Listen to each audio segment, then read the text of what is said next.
જ્યાં કણે કણમાં કૃષ્ણ છે ને રજે રજમાં રણછોડ, એવું પવિત્ર યાત્રાધામ એટલે દ્વારકા. જગત મંદિરમાં દરેક ઉત્સવની એક અલગ જ શાન હોય છે, પણ જ્યારે વાત ફૂલડોલ ઉત્સવની આવે ને ત્યારે ભક્તિનો રંગ બેવડાઈ જતો હોય છે. નક્ષત્રો મુજબ પૂજારી પરિવાર દ્વારા પરંપરાગત રીતે ઉજવાતા મહોત્સવમાં ભગવાન દ્વારકાધીશનો શ્રૃંગાર જોવા જેવો હોય છે. ઠાકોરજીએ ખાસ સફેદ વસ્ત્રો એટલે કે શ્વેત વાઘા અંગીકાર કર્યા. કહેવાય છે ને કે જ્યારે કાળિયો ઠાકોર રંગે રમવા નીકળે ને ત્યારે સફેદ વસ્ત્રોમાં તેની શોભા અનેરી હોય છે.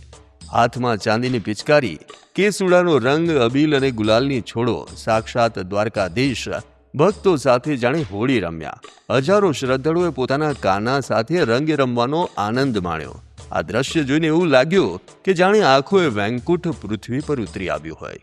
ભગવાન શ્રી દ્વારકાધીશજીના તમામ વૈષ્ણવોને હોળી અને ધૂળેટી પૂર્વની હાર્દિક શુભકામના. વાત આપણે ઉત્સવની કરીએ તો સવારે 5 કલાકે મંગલ આરતીનો ક્રમ થયો. ત્યારબાદનો જે ક્રમ હતો એ નિત્ય મુજબ હતો.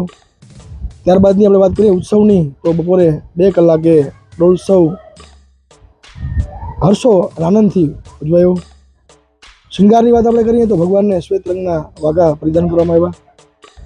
ભગવાનના ચતુર્ભુજ સ્વરૂપમાં 4 ભુજામાં શંખ, ચક્ર, ગદા, પદ્મ એ આયુધ ધારણ કરવામાં આવ્યા. બાદ આપણે કંઠમાળાઓ, સુવર્ણમાળાઓ ભગવાનને કંઠમાં ધારણ કરવામાં આવી.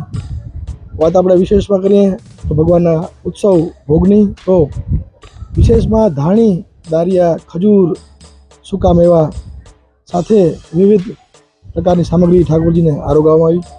ત્યારબાદના આપણે વાત કરીએ તો ઉત્સવ આરતીની તો બપોરે 2 કલાકે ઉત્સવ આરતી થઈ. ઉત્સવ આરતીમાં ભગવાનના બાળ સ્વરૂપને નિજ મંદિરમાંથી નિજ સભાગૃહમાં ચૂલામાં પધરાવી અને આ ઉત્સવ હર્ષો આનંદથી ઉજવાયો.